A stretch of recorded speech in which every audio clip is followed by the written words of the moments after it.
Hey everybody, we are back for Dualistic Unity Real with Jackie and Amanda. I am on the road, so thank you so much, Jackie, for holding down top quality audio and video for us today. Absolutely.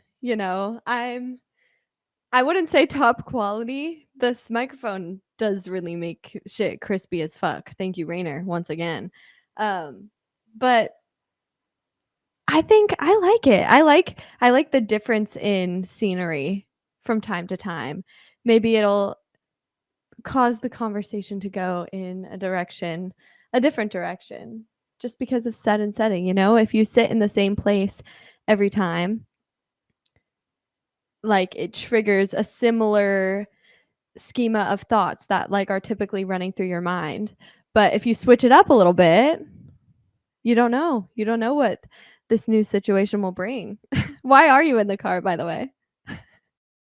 I am going to visit Marie in New York. And so I am on an adventure to go visit one of the uh, very much appreciated and longtime members of the DU community. And when I connect with Marie, we're also going to be seeing June, who happens to be in town, and Jaden, who doesn't live in the city but lives right outside the city. So I'm gonna meet all three of these wonderful people that I've never met in person before, and I it's just a very impromptu DU event, a little bit, kind of, so I'm very excited to be driving to see them and to connect with them. And right now I'm using my phone as a hotspot, and so I apologize ahead of time to all of you if my video quality or if my audio quality acts up in any way, but that is the cost of an adventure, and I'll pay the price time and time again for another adventure. Let's get it. I love that. I'm so excited for you guys. That's going to be an amazing time just frolicking about the city, just seeing what happens. It'll be a blast for sure. But I'm actually really shocked that your video and audio is as good as it is. If you're on your hotspot, that's wild. This is better than Wow. what I pay for at home. Like at home, I had like the birds in the background, and there were no real birds, people. There were no real birds, but somehow we heard chirping and tweeting, and I'm in my apartment, Something like and that. somehow my hotspot works better. But life is like that, isn't it? Where you think something should be the way it is, and then you change the circumstances, and somehow it works better, and you're like, this doesn't make any sense to me, but say la vie, screw it. Mm. I'm just glad that it's all working, because I thought that I would be, I don't know, I thought I would be further into the city, but there was a car accident on the drive out of Massachusetts, and it's raining, and so what normally I would have been, much deeper into Connecticut by now, but that's all right. I'd rather drive slow and steady because there's no rush. New York's going to be there. Marie, June, and Jaden are all going to be there. So whenever I arrive is when I arrive, and there's no need to panic or to judge the timing, to judge the trip, to judge my arrival time. None of that. It's a part of the adventure, and I accept it as it unfolds. And that's the best thing you can do. And at least with that mentality, you know that every step of the way you're paying attention and you have the most influence over what happens when you're paying attention in the present moment, because if you're driving and you're speeding and you're like worried checking the GPS or like trying to text somebody. I mean, I know you're not in that much of a rush, but I'm just kind of extending this metaphor into a more general scope. But yeah, the more you're trying to control that situation and make it into the idea of what you think should be happening, it completely distracts you from what's actually going on. And that's when things happen. Like, I luckily have not been in many car accidents, but the one accident that I got in that was my fault was I rear-ended somebody because I was running late and I was late to work and I was flustered about that. And I was driving kind of a long way. I was driving from like LA to back to Santa Barbara. This was when I was in school. And yeah, I was like trying to do all these things. I was trying to like text my boss at the same time, and my GPS was like going all over the place because there was unexpected traffic, because of course there would be. I'm driving through Los Angeles. Anywho, yeah, so like I wasn't paying attention straight up. And yeah, I rear-ended somebody. No, luckily nobody was hurt. It was bad. Like a lot of stuff was going on. I also really had to pee, but I knew I couldn't stop because I was late. And so like I really had to pee, and I like just was not thinking. I was everywhere at once. And that's when shit goes down. And that's not to say that when you're paying attention shit can't still happen, because it totally can. There are many factors outside of your control, but at least give yourself a fighting chance by being present with whatever's happening, and just not letting your mind get the best of you, because it'll try. It'll try. Like I think that if I think about something long and hard enough, like I'll have my bases covered, and I'll be ready. But there's no way to fully prepare yourself for the moment, any moment, because you don't know what it's going to call for. And so you can never really be fully prepared, or yeah. So you just have to roll with it. And once you learn to live life that way, it is a lot more fun, and more possibilities become a thing, cuz you could have totally said, "Oh no, like I have to live stream today. I can't leave until later." But then you you don't know what would have happened if you made that choice, but the fact that you were willing and open to doing this shit on the road, and just trusting that it would be fine, and if it wasn't, like whatever, then we're here now. And I'm happy we're here now. I'm excited for just what we will inevitably getting into today, because I have a lot of things that I'm stirring on. I'm in a really busy weekend.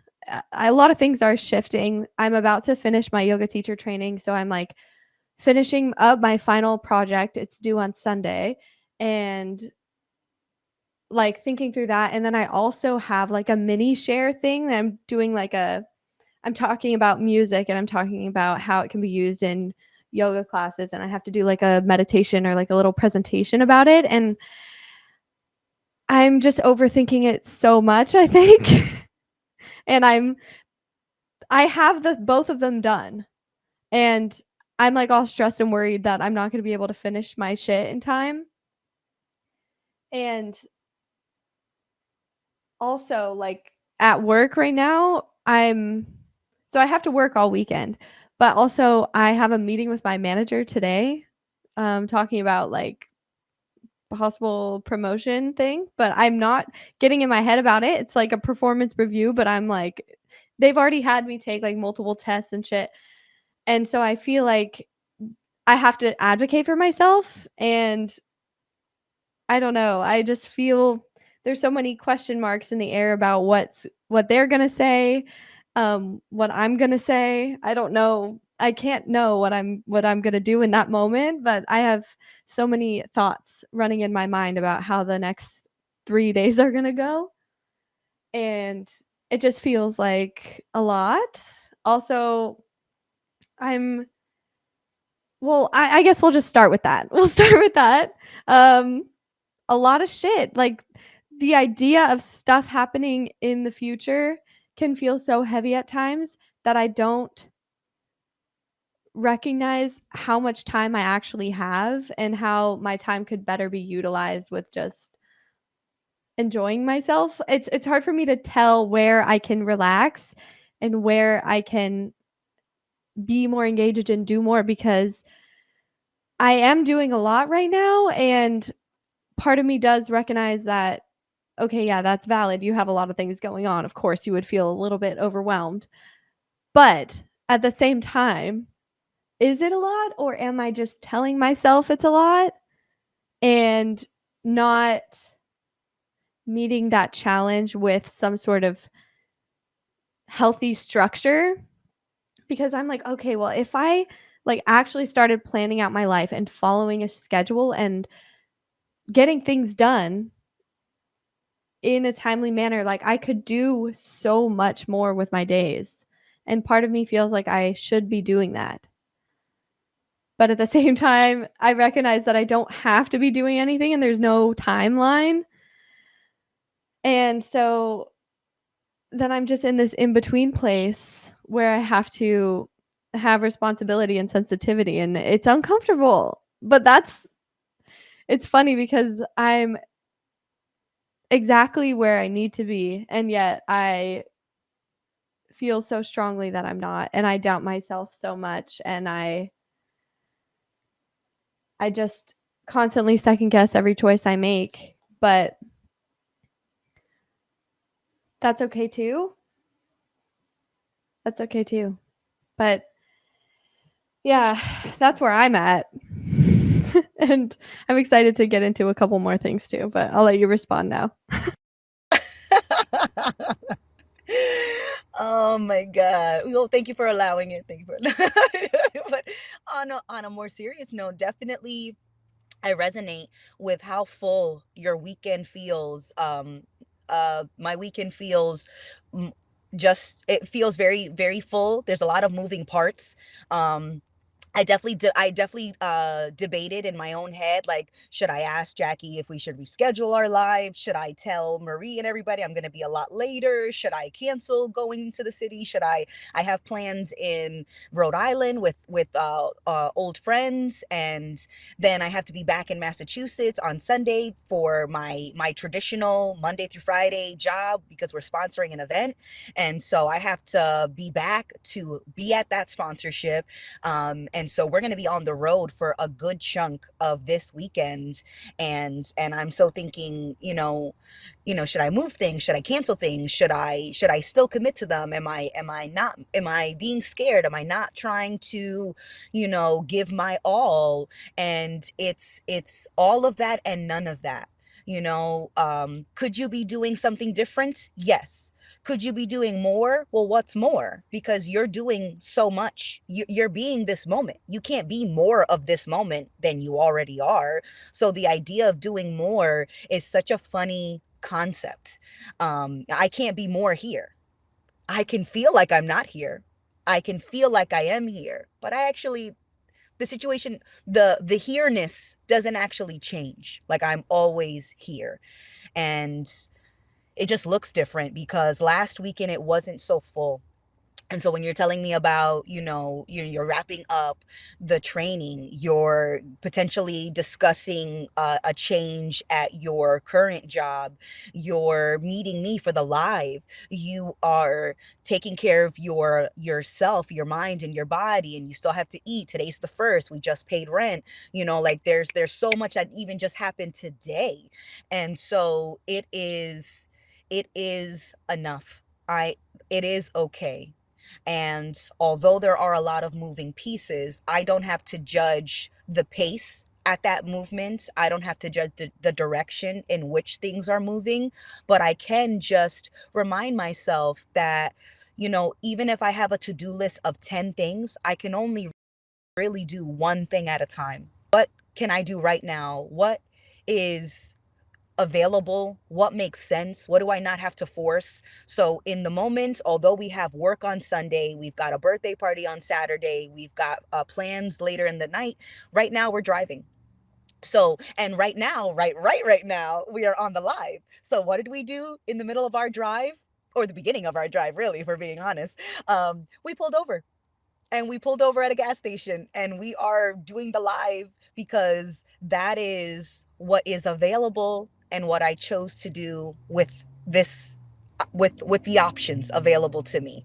And and when I get back on the road, we're going to get back on the road, and then we will be driving. But right now I'm not worried about the drive. or I'm not thinking about it, because I could worry, I could just think about it without worrying, but we're just not. We're not thinking about the drive, we're not thinking about birthday plans, we're not thinking about tonight's plans, we're not thinking about work on Sunday.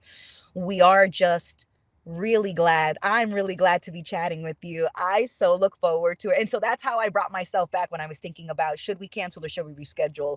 And I thought, I'm really looking forward to chatting with you, Jackie. And that was my priority. And everything else can wait, because everything else will be there. It's all going to be there. Like, it's not like chatting with you all of a sudden deletes the rest of my Friday. Like, oh, that's it. I'm just going to go into a void. We're going to get sucked into a wormhole, and then we'll get spat out Saturday morning to do Saturday's to-do list. Like, like once we're done with this live, the rest of those options become closer, and I can pick from any of those options again, and the option we'll likely pick is finish the drive. Because again, no matter how much I can effectively multitask, or I can appear to multitask, we're only ever focusing on one thing at a time. And that's okay. Although you could, there's like a quote that comes to mind, and it's like, you can, you can do anything, but not all at, you can do anything, but not all at once. And that's okay. I don't need to do everything all at once. It reminds me of an analogy that Ray and Andrew had shared in one of their episodes, was that, and I'm paraphrasing, I'm not trying to enjoy the whole meal of this weekend in one bite. I'm okay taking one bite at a time and savoring the flavor of that bite. And although I look forward to various flavors, I don't need to taste everything at once. I couldn't, even if I wanted to. So, busy schedule or not, I'm glad that we at the moment are saying, fuck that to do list. I'm chatting with my girl. I'm chatting with my friend. I am on some side road at some gas station I'll probably never be at again. And I don't need to think about anything other. I don't have to think. I'm enjoying here with you. Oh, yeah. Yeah, this is just our girl time. There's people watching, but we're not here for y'all. We're here just for the sake of doing this, of being here, of conducting this experiment together, of just doing this, showing up, however condition we are in, wherever we may be in the world, just showing up and allowing that to be enough. Oh my goodness. And while you were talking, I was thinking about not doing enough and the concept of just enough in general. Like, what do we mean by that? Because there's never going to be an end to that.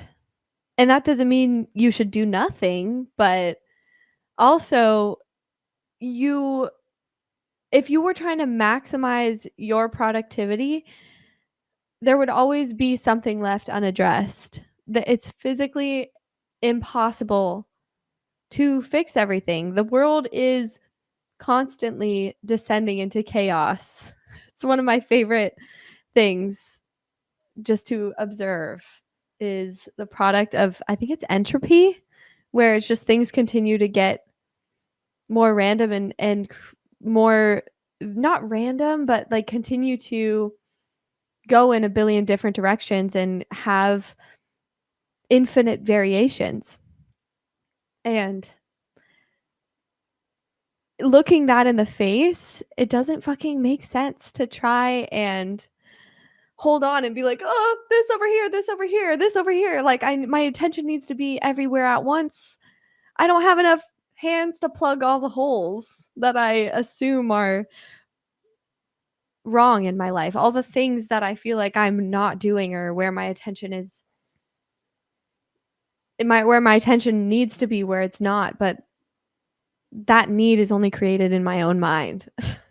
Cuz the only thing I really need to be doing is existing and being whatever it is that I am. Ooh, will the Amanda and Jackie show have guests? Yes, at some point. We're in the works on that. Let us know if there's anyone specifically you would want us to talk to. Interview members of the community, like get to know the audience segment. That's kind of fun. Yeah, no, there are certain members of the community that we've already talked about speaking with or just bringing on the show because we all know how brilliant they are, and we want everyone else to know who just may not be on Patreon or is maybe on the fence about joining Patreon and is kind of trying to see like what we're all about because they hear the four of us talk and they hear, some people on the round tables, but that's, I think, the beauty of it, the community. And especially because we don't want anybody to think that it's us, the hosts, that are coming up with these insights or are responsible for anyone's growth, because that is never, ever, ever the case. And you should not look at any of us as being superior to you. So just because I have a microphone doesn't mean I'm any different or any more of an authority.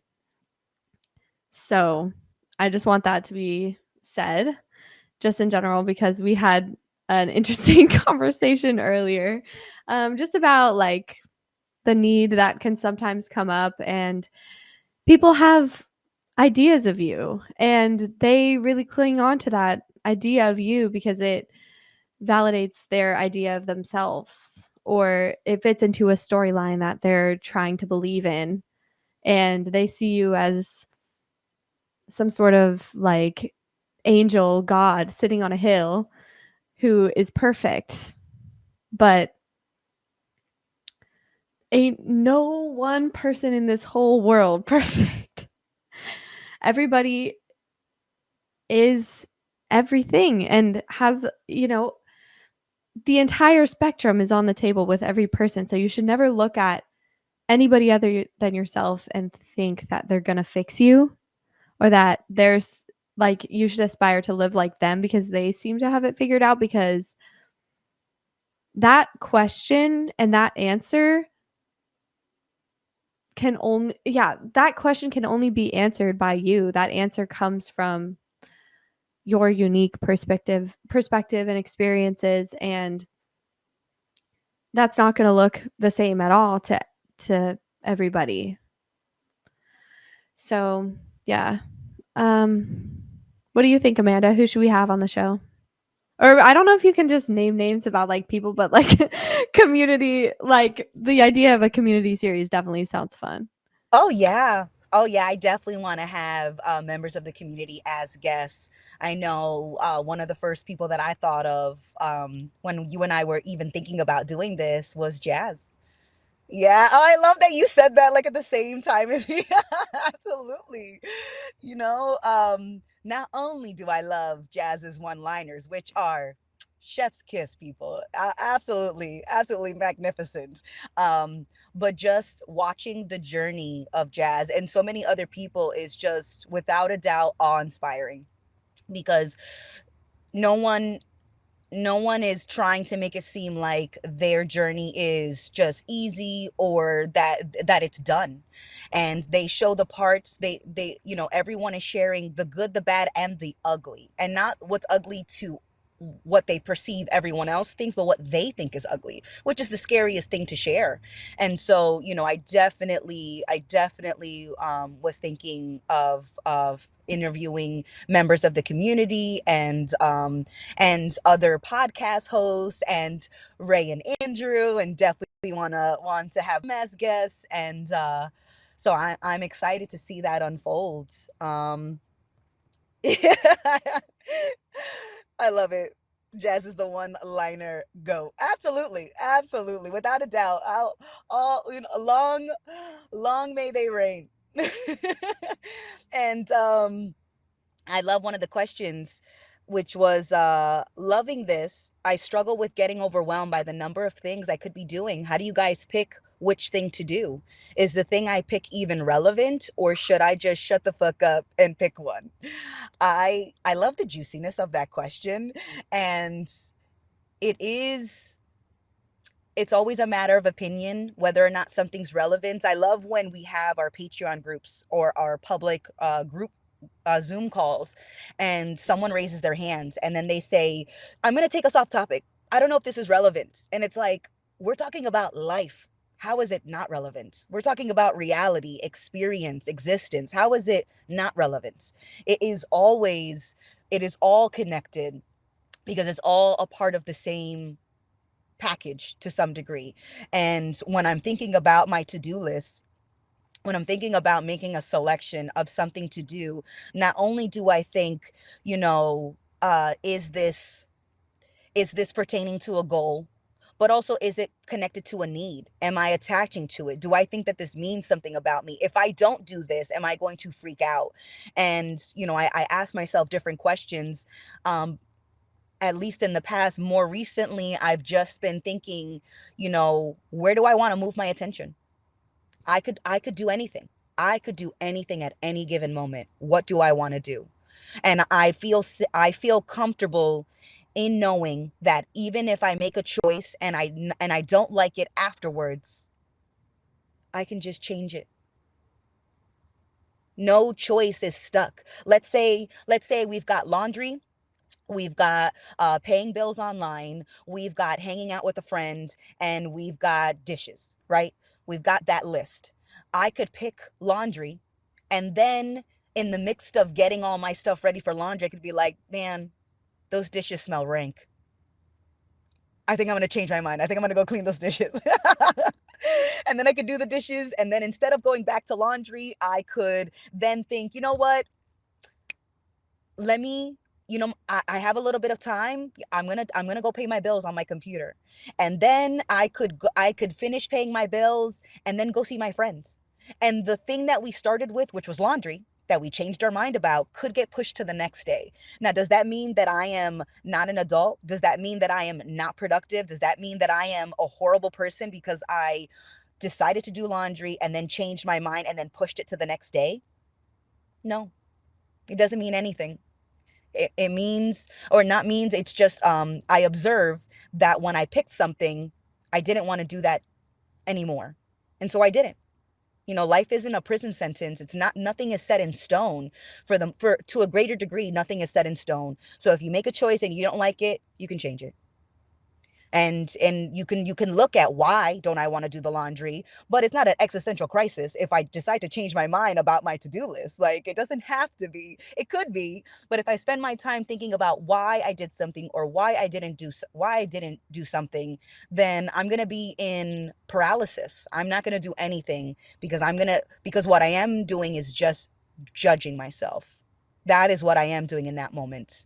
And I don't have to do that. That's not required.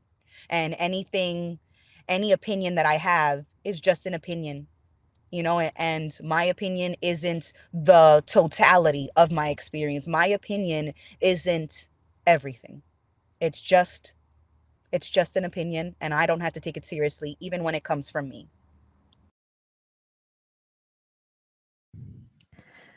Beautifully said, Amanda. I think this question, and I've been struggling with this a lot in my life. I'll be honest with you. Like, I don't have this figured out. I don't have an answer for you because your answer is only your own. And I have been,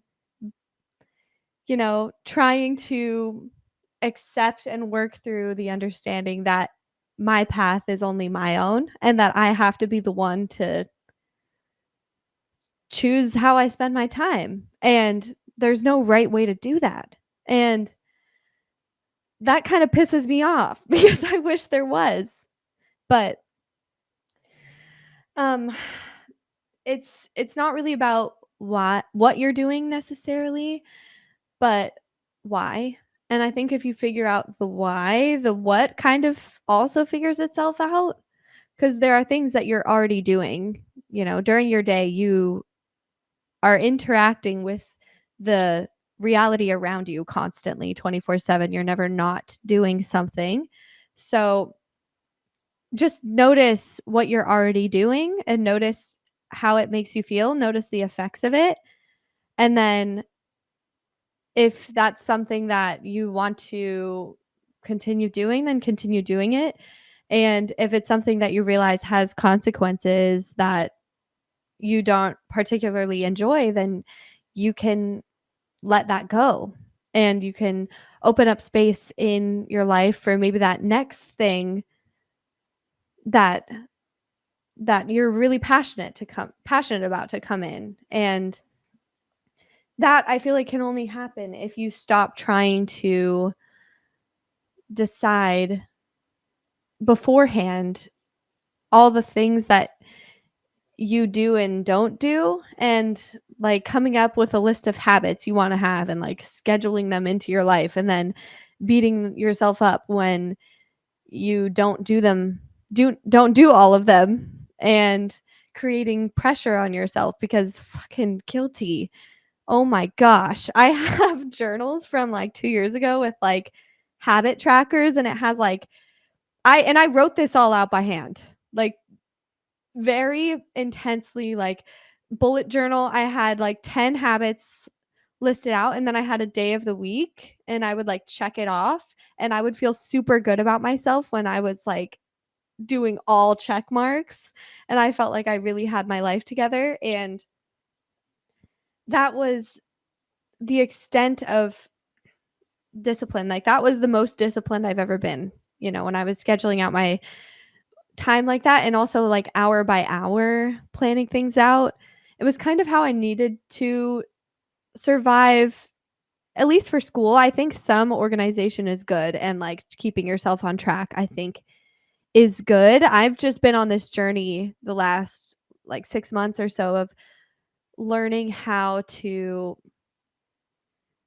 imbue the things that I do on a daily basis, or just the mentality I'm embodying of just intention and appreciation.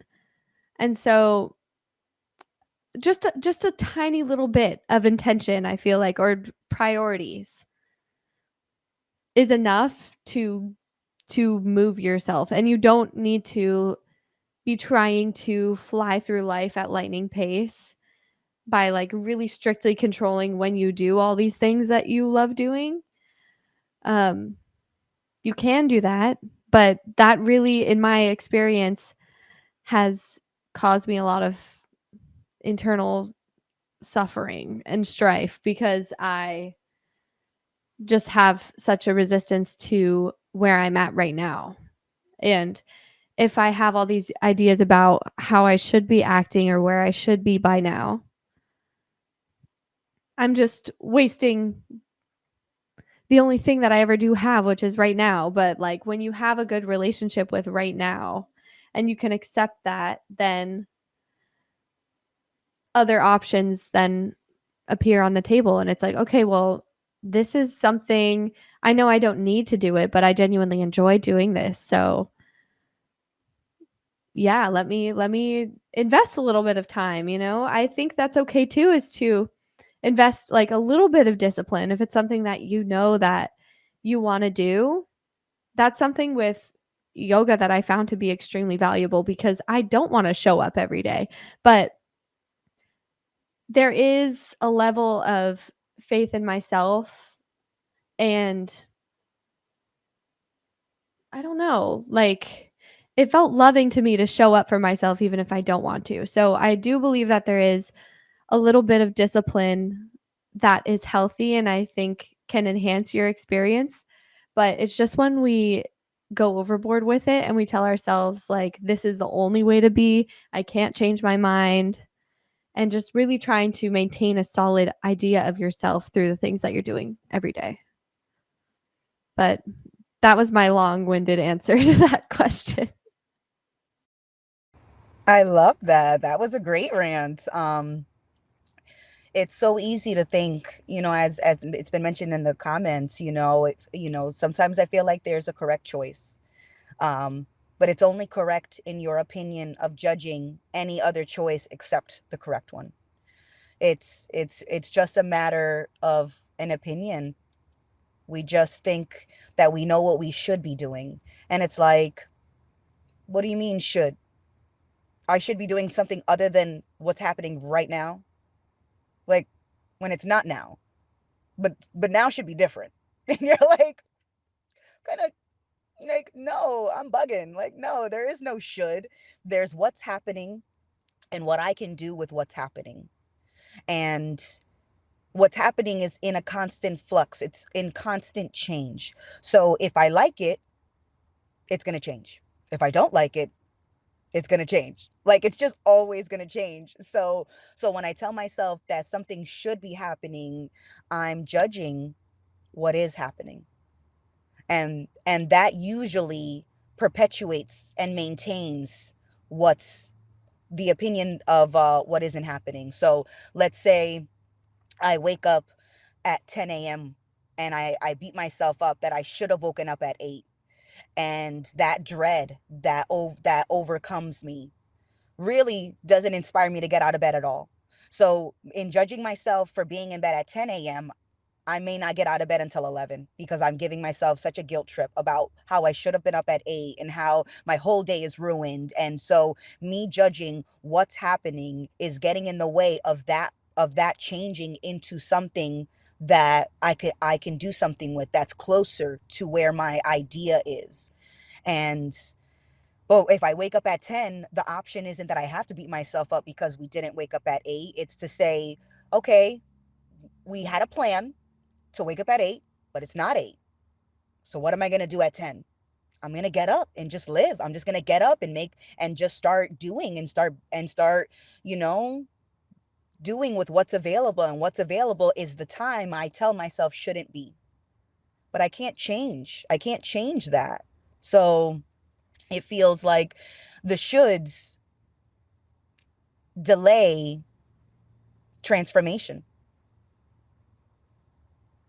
If I don't think of something should be, if I don't think that something should be different, then I can I can just be I can like work with the potential, and I can see that okay, maybe we woke up a little bit later, but as we woke up later, we happened to walk down the stairs to check our mail and we had an amazing conversation with our neighbor that gave us a brilliant idea that relates to another task that we had on the to-do list, right? And so having that chat with the neighbor was a total surprise. But if I had woken up at 8 like I should have, and then I wouldn't have been home at 10 to check the mail. I wouldn't have been home to have that conversation, and I wouldn't have been able to make to receive or to make the most of what was. And it led to a place that was unexpected. And this is why I love the quote, the best things in life are unexpected because there were no expectations. And that's the first quote that I ever like put down on paper and like taped to my wall. And I loved that. And I think I was probably like 15 when I did that. And I loved it because I thought about like the way that I met my best friend of 20 years was so unexpected. And I never expected to make friends with her. And so it felt like the best surprise because I didn't see it coming, right? But before I had met her, I had an idea of what best friends were, what friendships were. And I had expectations. And if people didn't meet those expectations, I tended to cut them off. When I think about my first romantic relationship, it came out of nowhere. And I had expectations of what boyfriend should be, what girlfriend should be. And out of nowhere, I meet this guy and it turns out way better than I expected. And so when I think back on personal and professional moments in my life, the best ones, the things that I consider the best, are all the things I never expected, or all the things that blew up my expectations of what I thought those particular instances could have been, should have been in my mind. And so, as much as I like planning, when the plan changes, I don't need to complain that the plan is changing. I can just change. I can just change. So it's a little trippy, but I'd rather it feel trippy than infuriatingly frustrating. We just make the assumption that the way that we think things should go is the way that they should have gone. The way that and you're so right, like that expectation is setting yourself up for disappointment because shit is never going to turn out like you're thinking it will ever. And it's funny that you said that sleeping in thing. That has been, oh my god, the bane of my existence. I snooze my alarm like it's an Olympic fucking sport. I want that to be known. I want that to be known is that I'm a sleepy girl and that's something I'm trying to work on is loving myself enough to rise when I want to rise. But again, I'm caught in this gray area of like, okay, but do I really know if waking up early is better? Like my schedule is so weird. I get off at like 11 p.m. a lot of nights. So, of course, I would want to sleep in. And so I'm trying to give myself grace and also take responsibility at the same time. And then what results is this murky in between state where like some days I'm really good. Like if I have to be up, I'm up and there's no issue. But if I maybe like make a rough plan for my day and then I decide to sleep in and like not do the first two things on my to-do list for that day, or I'm like, oh, I'll do that shit a different day. That's okay too, but I still will beat myself up for it. So it's it's wild, but at the end of the day, I don't know what the results of this process is going to be. Maybe I'll figure it out. Or maybe I'm just the type of person that works better at 2 in the morning than 5 in the morning. They're just people function different ways and I have all of these assumptions and preconceived notions that I've been working through that have been coming up, and it's interesting to me to see what I judge myself for because I can be like really ruthless sometimes about shit that doesn't matter, and that's okay. It's just about like noticing it, and as I've begun to notice them, I've been able to give myself a little bit more of a break. And I think if you're able to just give yourself a break when you, for example, snooze your alarm and you wake up at 10 and you were like, and you have the temptation to be like, oh, well, the rest of the day is ruined. I can't, better luck next time, better luck tomorrow. But that also is dodging that responsibility. It's like, no, your responsibility is every single moment. It's not just the little to-do list things that you check off, and if you're doing them then you're responsible, because you can slack off in all different types of ways. You cannot fully give your attention to anything, but you can tell yourself that you're still doing all the things that you should be doing, but at the end of the day you're not, even when you are being as disciplined and as perfect as you physically can. You don't know if that's the best outcome. You don't know if that's how that's going to turn out at all. And the uncertainty of that is what can sort of bring you back down to earth and be like, okay, well, it's 10. What's the next best step? What's the next thing? That's always what our focus should be. Or not the next step like 10 steps down the road, like the next step 30 seconds from now, 1 second from now. Right now. What are you doing? What can we do with this now? I can't do anything about what already happened. And not even what can I do, but what do I want to do? I think that's the best way to steer your life. Like, just listen to your feelings about things.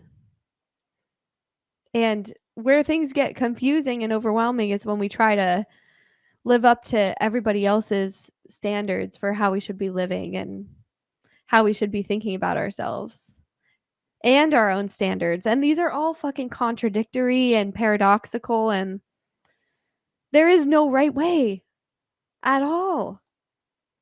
Your right way is your way. And that's it. That's all. That's all there is to it. But geez, wouldn't it be nice to just recognize that all the time and just be being able to live that fully? Wouldn't that be nice? It's only nice in comparison to how I'm living right now, I guess, or like how I've lived in the past where it's been really bad in terms Yeah, of sick of that. me.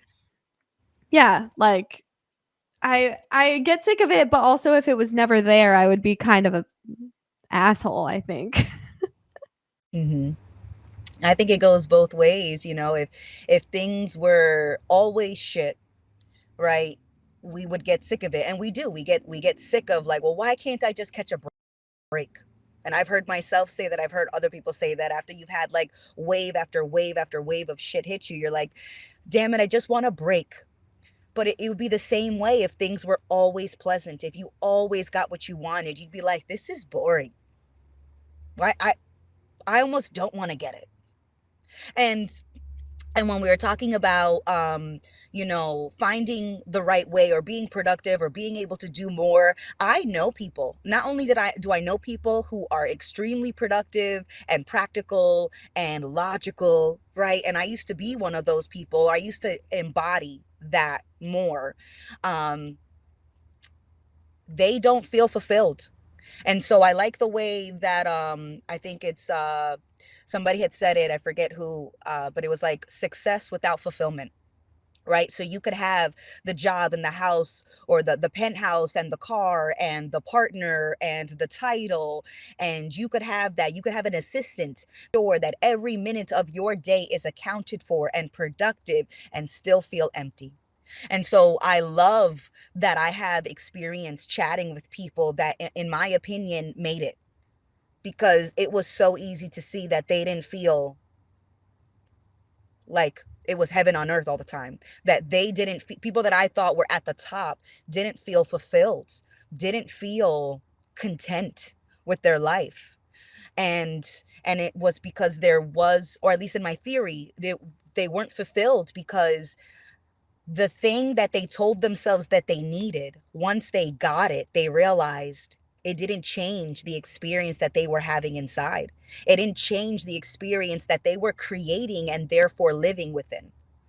And so you can have the house and the car and the money and the title. And if you think you need those things, even when you get them, it's still not going to fill the, the hole in your mind.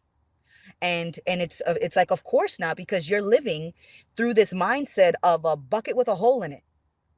And so how do you fill a bucket with a hole in it? You don't, because there's a fucking hole. So you can't fill the goddamn bucket, and there's so many ways that I mentally lived like I was a bucket with a hole in it. And now I it's fun to just realize that, like, I'm not the fucking bucket. I am not an incomplete if then equation. If I have that job, then I'll be happy. If I have that title, then I'll be respected. And if I'm respected, then I'll be fulfilled. Life is not an if then equation. You can pursue things, you can have goals, you can have plans, but they mean nothing about you because you don't need to accomplish something to be complete. You don't need to accomplish something to be enough. You're already enough. And so when I was talking with my boss about, work, I was pretty much saying that, like, I am content with my job and I don't have aspirations to take their spot. I don't want to be the vice president at work. I used to, and I don't want to now, because back then I wanted to be the VP because I thought that that's how I would demand respect, that that's how I would guarantee respect. And I respect my choices. I respect my life. I respect my time. And I don't need anyone else to. And so I don't need a seal of approval. I don't need you to put a gold star on my chart. We're good. So my life right now on paper, not impressive in the way that I used to view it. Not that somebody else wouldn't look at my life and think that's a great life, right? So I'm not saying that. What I am saying is that the way that I used to judge my life in a very black and white terms, if I were to look at my life through my 20-year-old eyes, I would judge the hell out of the life that I'm living. There is, no home ownership. There is no partner. There's no marriage. There's no kids. There's no VP director level position. There is none of that. And I've never been more happy. I'm also not chatting with my family in the way that I thought that we would. We're not as close as I thought we would be at this point. And so on paper, my life has never looked more solitary or less or with a lack of accomplishments in the traditional sense. And I've never been happier. It's because I don't need to do any of those things. Like there's nothing to do because I'm just content with everything as it is, and as it changes I can appreciate the new things. I can appreciate things going or things arriving, but I don't need anything to change to appreciate that I'm all I ever needed.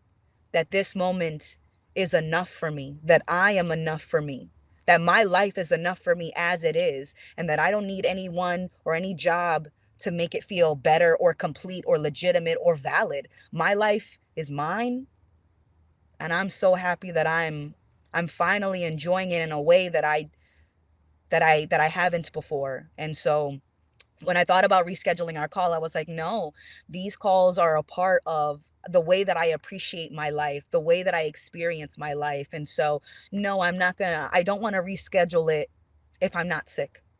So, like this is enough. These conversations are enough. And so I don't need you to do anything differently. I don't need you to show up differently. I don't need to show up any differently. This is all enough. Well, that really touched something within me, Amanda. That was beautiful. Yeah. It's like we are so it's oh my god. We want to be enough for everyone else, but we really just want to be enough for ourselves. And this ties into something else that I wanted to bring up today was just the fear of being seen. That's something, and I think it ties in very closely with the fear of wanting to of not doing things right, of not being enough. Like they go hand in hand because the fear of being seen is just the fear of not stacking up, the fear of being judged, but when you know there's no basis for comparison, judgment doesn't make sense. But as long as I'm still invested in any idea of myself as the truth, I'm going to suffer through both of those things of having so much anxiety and so much thought and so many narratives and so many hypotheticals running through my mind at every step I take. Like I have to live with that constant stress, but then also the stress of how it's looking to everybody else and trying to maintain like an image, but really nobody actually sees you in the way that you think that you're making everybody see you. That certainty is never actual certainty. It's never that way. And so then all you're left with is fucking you. All you're left with is your moment to moment experience, your day. How you feel when you're walking to your car or like sitting on the toilet or making breakfast in the morning. That's your life. And we just overcomplicate it so much and create all this pressure and suffering when we can't fucking know. And it's weird that I can know that. And it's still very much a, a thing that I deal with on a daily basis because I just think that goes to show that this conversation is not reality. Like this conversation is a conversation and we take from it what we will. And it's a great exercise and practice of embracing uncertainty, but it's not the whole thing, not even close. Like the whole thing is you and actually how you show up for yourself. And if you're not showing up in the way that I struggle to find the word because it's not should be, it's not need to. It's if you're overcomplicating things. You know, if you're giving your, I don't know. I feel like clarity is something that takes a while to be worked through. Like you can see something and think you get it, but really you don't. And it's still like processing through your entire being, like your cells and all of the all of the little moments where you see that situation pop up that you think you understand conceptually and noticing your own pattern and then taking responsibility for it. It's a slow and arduous process, but you're also not going anywhere. You're just refining your appreciation of and relationship with yourself, the experience of you being. And you can also accept that that process is never going to end. So it's okay to just be okay with where you are, even if there are certain things that you're like, okay, maybe I will change this, but that doesn't mean I'm a piece of shit for, for example, like snoozing my alarm. Like I could decide eventually that I'm not going to do that anymore and I'm going to fucking wake up. And maybe that'll work for me. But I don't need to judge myself for the times in my life where I have not been good at that or slept through my alarms. Like that it can be both at the same time. You can have responsibility and want to like really be involved with your experience and make it what it is. You don't have to surrender 100% control and just sort of throw everything to the wayside and just be like, yeah, it's all perfect. It'll work out. So I don't have to do anything or I don't have to be intentional about the way that I live my life or spend my time. But it's almost like in order to be lighthearted about it, you have to have the underlying understanding that you're not actually in control, that like it's just going to happen how it's going to happen. You are what you are, and that's simply not going to change. And through that, there can be this relaxation that just is with you all the time. And then anything that you do decide to be disciplined or rigid about is your choice. And so therefore it's not this like huge daunting thing that like haunts you at all hours of the day. And you can have more of your moments back to just be. Oh my God. Okay, Amanda. Amanda just informed me that her laptop is dying. So we we're gonna have to Yeah. call it here soon. But Yeah, this has been I'm a great like at call. 13% and I'm like watching it like a fucking countdown, like tick tick tick tick. It's like we've only got 2 minutes. Defuse the bomb, defuse the bomb. Which wire are we cutting? You know, it's like I feel the pressure of the time. But no, it's been an absolute blast chatting. I'm so glad that we got to have this, and oh my goodness, thank you so much everybody for joining us. I'm glad that I got to say goodbye before my laptop died on me because that could always happen. It's like chatting and then disappears into the darkness. I'm like, which is so fitting because there's so much darkness. But I don't want to leave because I did joke about being in like a horror movie, and then if I would have just disappeared all of a sudden, it would have added to that story. So we're safe. We're in the car. Doors are locked. We are going to drive safely to New York. It stopped raining, so that's fantastic. But thank you so much, everybody. We will be doing another live next Friday at 4 p.m. Eastern Standard Time, and please join us on Sunday for our Patreon chats. All that information can be found at dualisticulunity.com.